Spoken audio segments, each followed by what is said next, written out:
Today, we're breaking down comedian Samay Raina's recent controversy, as told in his special, Still Alive. So, how does one joke spiral into a national news story and multiple police cases? Let's get into it. Samay kicks things off with his worldview.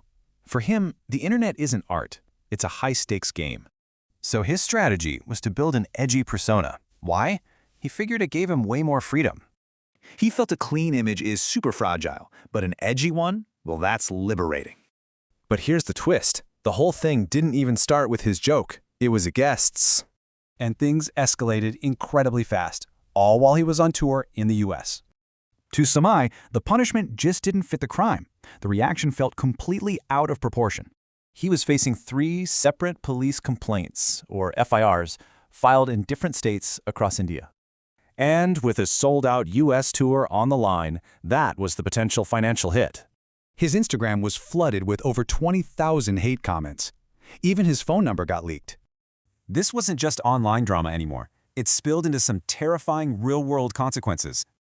Being thousands of miles from home, the stress triggered a massive mental health crisis for him.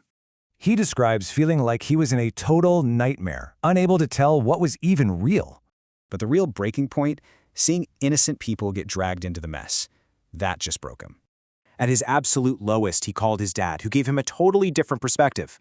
His dad's first words immediately cut through the panic, making it all seem manageable. This was huge. It reminded him that he was more than just his job, more than the show.